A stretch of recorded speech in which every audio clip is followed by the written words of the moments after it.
प्रभु की आज्ञा के अनुसार चलने लगे। तो अर्जुन जी ने प्रश्न किया कि ये मन तो बड़ा बलवान है, जिद्दी स्वभाव का है, प्रमथन स्वभाव वाला है, ऐसा व्याकुल कर देता है कि विषयों की तरफ आकर्षण हो जाता है, संकल्प बन जाता है, क्रिया बन जाती है। कैसे प्रभु इसको वश में किया जा सकता है? हमें तो ऐसा लगता है जैसे वायु को रोकना कठिन है, ऐसे इस मन को रोकना कठिन है। वायोरिव दुष्करम, जैसे तूफान को नहीं रोका जा सकता, ऐसे मन को भी हमें ऐसा लगता है नहीं रोका जा सकता। अर्जुन जी ऐसा बोले। प्रभु ने कहा कि तुम्हारी बात ठीक ही है। असंशयम महाबाहो मनो दुर्निग्रहम चलम, ये बहुत चलायमान चंचल है, इसे बस में करना कठिन है। बस में हो ही नहीं सकता ऐसी बात नहीं।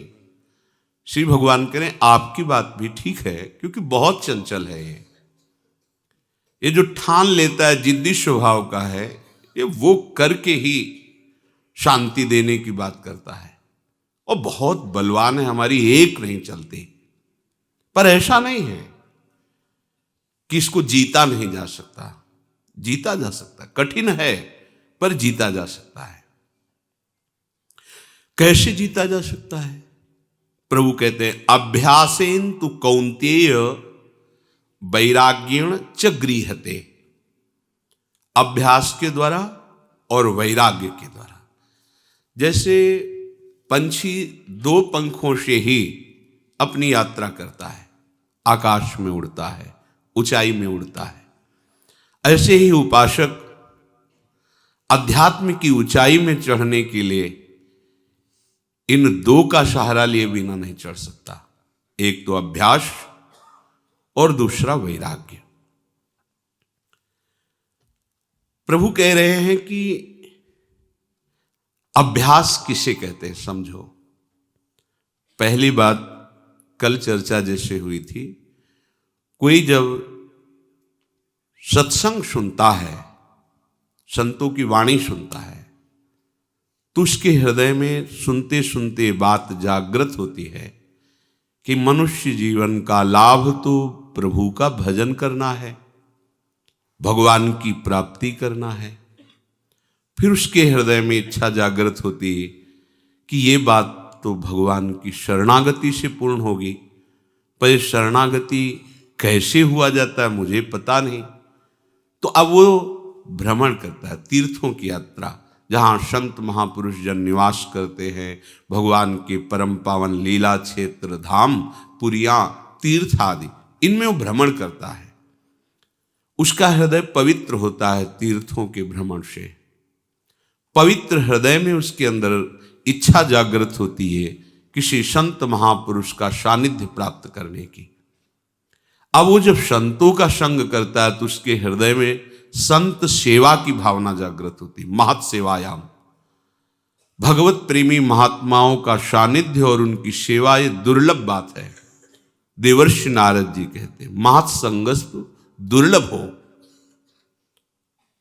पर अगम्यो। उनका आदेश पालन करके उनकी रुचि में रुचि मिला पाना बहुत कठिन होता है, क्योंकि उनकी रुचि हमारी विषय रुचि को, सांसारिक रुचियों को नष्ट करने वाली होती है, और हम विषय भोक्ता, तो कहीं ना कहीं हम उनकी रुचि के प्रतिकूल चलने लगते हैं। जहां आप प्रतिकूल चले तो सबसे पहली प्रतिकूलता का प्रहार होगा उन्हीं संत महापुरुष के प्रति दोष दृष्टि, क्योंकि इसी से तुम्हारा पतन होगा। जो भगवत कृपा से यहां तक पहुंचे तो अब माया पतन कराने के लिए तुम्हें उत्साहित करेगी। इंद्रियों के द्वारों में दैवी शक्तियां बैठ करके तुम्हें विषय आकर्षण करवाएंगी। अगर आप उनकी रुचि के प्रतिकूल चल दिए तो उनको चांस मिल गया। वो पहला काम करेंगे अश्रद्धा, सदगुरुदेव पर, संत पर, उनके वचन पर, उनकी प्रति दोष दृष्टि जहां ये हुई बस साधक गया।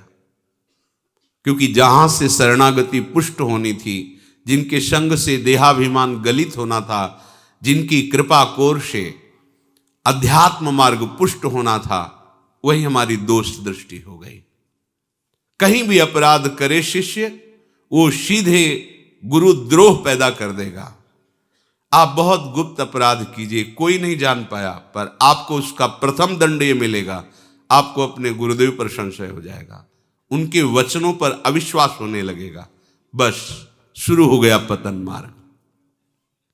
यदि ऐसा नहीं हुआ, उनकी रुचि में रुचि मिलाया, तो अब ध्येय पुष्ट हो जाएगा, हमारा लक्ष्य पुष्ट हो जाएगा। बस अब जीवन का एक ही लक्ष्य है, प्रिया प्रीतम का भजन करते हुए प्रिया प्रीतम को प्राप्त करना। ये मन को वश में करने का सबसे पहला उपाय है।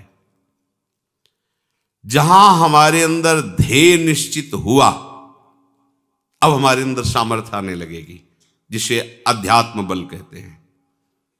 ध्येय निश्चित ना होने के कारण जो भी हम में असाधन होता है, असाधन का तात्पर्य होता है शास्त्र और गुरुदेव के विरुद्ध आचरण, वो इसीलिए होते हैं कि हम ध्येय निश्चित नहीं कर पाए, हमारा निश्चय ठीक नहीं हुआ। अगर निश्चय ठीक हो जाए तो लड़खड़ा सकता है, गिर नहीं सकता, क्योंकि प्रभु गिरने नहीं देते। करऊं सदा तिनके रखवारी, जिम बालक राखे महतारी। जैसे मां चाहती कि अपने पैरों से चले, पर वो ऐसे चलाती है। हाँ चलो, वो एक नजर पूरी रखे, जरा सा लड़खड़ाया कि वो अपनी बाहों में भर लिया। ऐसे ही हमारे हरि है। जब हरि का शरणागत होकर कोई जीव साधु संग के प्रभाव से, इस बहुत ही कठिन मार्ग है यह अध्यात्म, क्योंकि स्थूल मार्ग नहीं है, ये सूक्ष्म मार्ग है, ये बहिर्मुख मार्ग नहीं, ये अंतर्मुख मार्ग है, ये मनोरंजन का मार्ग नहीं, मन नाश का मार्ग है, इसलिए अत्यंत कठिन मार्ग है। पांव दे यह मार्ग सोई, अतिशय कृपा राम की होई। जब श्री हरिजू बहुत कृपा करते हैं, तब इस मार्ग में चलने का उत्साह होता है। ध्येय निश्चित हो जाना, ये बड़ी भारी उपलब्धि है। यहीं से शुरू होता है मन को वश में करने का भाव। सबसे पहला भाव ध्येय। देखो आपके अंदर निश्चित हुआ है ध्येय, हमारा लक्ष्य, हमारे जीवन का उद्देश्य क्या हुआ? हमारे जीवन का उद्देश्य श्यामा श्याम का सतत स्मरण, सेवन, लीला गायन, लीला चिंतन, ये अभ्यास। श्यामा श्याम हमारे सर्वस्व हैं।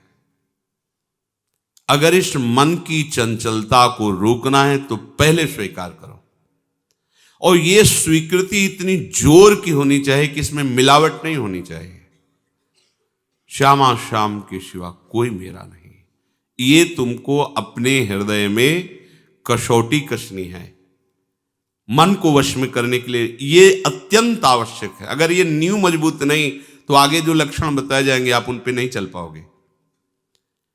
मन को वश में करने का सबसे पहला उपाय जो अभी बताया गया, ऐसे ऐसे ऐसे ऐसे, फिर साधु संग, फिर उनकी रुचि के अनुसार, फिर लक्ष्य की दृढ़ता। लक्ष्य की दृढ़ता हुई कि मन पर आपकी दृष्टि पहुंच जाएगी, क्योंकि आपने लक्ष्य तय कर लिया। अब वो लक्ष्य के बिलक जाएगा तो आपको जलन पैदा हो जाएगी। जिनको विषय भोगों में, संसार की प्रियता में मन विचरण करने पर जलन नहीं होती, तो वो केवल वाणी से बोल रहे, उन्होंने लक्ष्य निश्चित नहीं किया। मन नहीं जाएगा, हम ऐसा नहीं कहते, जाएगा, पूर्वाभ्यास है उसका, पर उसको जलन होगी, असहनीय हो जाएगा। अपने लक्ष्य से मन को हटकर विषयों में विचरना उसके लिए असहनीय होगा। कभी शांत होगा, उसकी दृष्टि हो गई मन पर। अनुकूल चलने की नहीं, अनुकूल चलाने की। अपने आराध्य देव के अनुकूल चलाने की दृष्टि मन पे हुई है। तो मन पर दृष्टि हमारी, लेकिन तदात्म दृष्टि है, मन के अनुकूल चलने की दृष्टि है। यह संसारिकता है। अध्यात्म क्या है? मन से हटकर दृष्टा बनकर उसको देखना और अपने गुरु के अनुकूल मन को चलाना, शास्त्र के अनुकूल मन को चलाना। यह तभी संभव है जब उसने अपने आराध्य देव का चयन कर लिया है गुरुदेव की कृपा से, साधु संग से लक्ष्य को दृढ़ कर लिया है। अब दूसरी बात, जो हमने लक्ष्य बनाया है उससे मन जहां जहां हटके जा रहा है, जहां जहां भी, वहां वहां से हटा के अपने लक्ष्य में लगाना है, या जहां जहां मन जा रहा है वहां वहां अपने लक्ष्य को देखना है। क्योंकि जब सृष्टि नहीं थी तो केवल प्रभु थे, जब सृष्टि नहीं रहेगी तो केवल प्रभु रहेंगे। तो बीच में जो कुछ बना हुआ है जड़ चैतन्य, वो मेरा प्रभु ही बना हुआ है। ये परम सत्य बात है। अब आप ये दो साधन अपनाएं। पहला लक्ष्य तो आराध्य देव, इस दूसरे में दो साधन, जहां जहां मन जाए वहां से हटाकर अपने लक्ष्य में लगाना, या जहां जहां मन जाए वहीं वहीं आराध्य देव की भावना कर लेना। बस बात बन जाएगी। आराध्य देव की भावना, मेरे प्रभु हैं, ये भी मेरे प्रभु हैं। ये जो वस्तु सामने दिखाई दी ये पहले नहीं थी, प्रभु ही थे। ये बाद में भी नहीं रहेगी, प्रभु ही रहेंगे। बीच में इस वस्तु के रूप में प्रभु ही हैं। मेरी दृष्टि काम नहीं कर रही, ठीक नहीं देख पा रही, पर हैं प्रभु ही। ऐसा शास्त्र कहते हैं, ऐसा सदगुरुदेव कहते हैं, ऐसा आचार्य कहते हैं। साधक प्रातः काल जब उठे तो गुरुदेव को प्रणाम करके निश्चय करे कि आज हम पूरा का पूरा समय आराध्य देव में लगाने की चेष्टा करेंगे।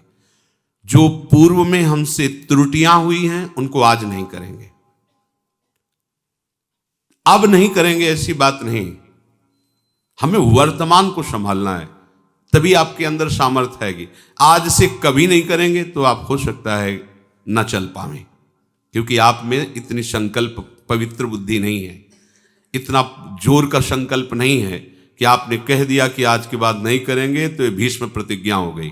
आप में नहीं है ऐसी सामर्थ्य। यद्यपि आप सामर्थ्यवान हैं पर अपनी सामर्थ्य को भूल चुके हैं। तो क्या करें? हम मन के ऊपर बोझा ना डालें कि आज के बाद कभी नहीं करेंगे। हम आज का नियम लेते हैं कि आज प्रातःकालीन गुरुदेव को प्रणाम करके हम ये नियम लेते हैं कि आज शयन तक हमसे कोई भी जो पीछे त्रुटियां हुई वो नहीं होने देंगे। पूरा का पूरा समय भगवत चिंतन करते हुए ही हम कार्य करेंगे। जो भी व्यवहार करेंगे वो अपने प्रभु के लिए करेंगे। ठीक।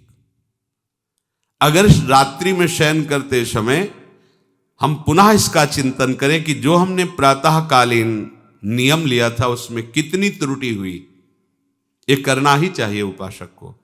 ओह, आज तो इतना समय चूक हो गई, तो चिंतन करते हुए शयन करें। प्रातःकालीन फिर नियम ले, जो कल त्रुटि हुई थी वो आज नहीं हो।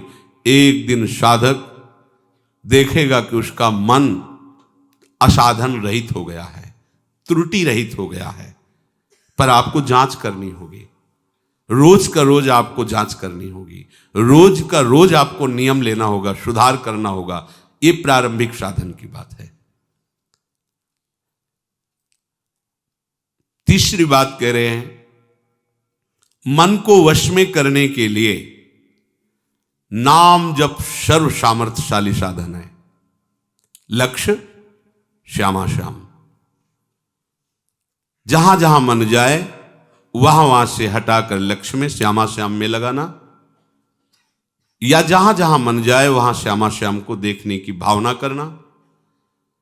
प्रातः काल से शयन काल तक की दिनचर्या को जांच करके उसमें त्रुटियों को निकालना। अब ये निश्चय कर लेना कि नाम हमारा जीवन है। ये बहुत बड़ी बात।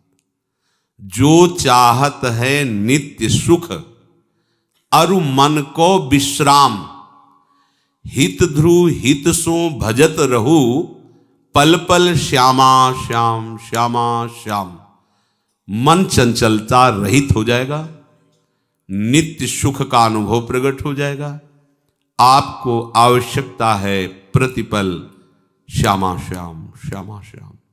राधा वल्लभ श्री हरिवंश, राधा वल्लभ श्री हरिवंश। नाम जप सर्वश्रेष्ठ महामहिम भगवत प्राप्ति का, मन को शांत करने का, समस्त कामनाओं की पूर्ति का अचूक उपाय है। अचूक। आपको विश्वास करना होगा, जो चाहिए आपको प्राप्त हो जाएगा। ये 4 दिन की उकताहट वाला भाव मत रखिए कि हमको तो इतने दिन हो गए करते हुए, अभी कोई लाभ नहीं। दवा चल रही है, अमोघ औषधि है। ये सबसे पहले आपकी दुर्गति का नाश करेगा, पाप का। फिर ये पाप की प्रवृत्ति का नाश करेगा, जहां से पाप पैदा होता है। दिव्य ज्ञान प्रकाशित करके रूप का दर्शन कराएगा, प्रेम की जो चाहिए। जिसने बात समझ ली हृदय से कि मन को वश में करने के लिए सबसे बड़ी अचूक साधना नाम है। गोस्वामी श्री तुलसीदास जी कह रहे हैं, राम राम जपु जिय सदा सानुराग रे, कली न विराग जोग जाग तप त्याग रे। राम सुमिरत सब विधि ही को राज रे, राम को विसारी बो निषेध सिर ताज रे। राम नाम महामणि फणी जग जाल रे, मणि लिए फनि जिए व्याकुल बेहाल रे। राम नाम कल्प तरु देत फल चारि रे, कहत पुराण वेद पंडित पुरारी रे। राम नाम प्रेम परमारथ को सार रे, राम नाम तुलसी को जीवन आधार रे। राम नाम तुलसी को जीवन आधार रे। ऐ जीव तू सदा नाम का अनन्य बन। देखो, जो हमें सद्गुरुदेव ने अपना जीवन स्वरूप नाम दे दिया है, हम नहीं जान पाते। छोटी छोटी बातों के लिए हम अवहेलना करते हैं। उनको तो उच्छिष्ट मिलता है, हमको तो उच्छिष्ट नहीं मिलता। जिस थाल में गुरुदेव पाए तो मुख से निकाल के उसमें थोड़ी रखते हैं, तो ऐसे पा रहे हैं। और उनकी उस थाल के उच्छिष्ट का रखना चाहिए महत्व। इतना हम महत्व रखते हैं। अगर हमें जरा सा प्राप्त हो जाता है तो मन नाच उठता है, आज सद्गुरुदेव का उच्छिष्ट मिला है। लेकिन हमारी बुद्धि इस बात पे नहीं जाती कि जो गुरुदेव ने सदा अपना जीवन माना है, नाम मंत्र, सदा उसको रसास्वादन किया है, वो अंदर से हमें दे रहे हैं। उसके प्रति आपकी महत्व बुद्धि नहीं हुई। विचार कीजिए, गुरुदेव का वो उच्छिष्ट जो जीवन है, उनका स्वाद लिया है उसका, उसी में है वो, और वो दे दिए, उस पे मात्र बुद्धि नहीं है। हमें क्या दिया गुरुदेव ने?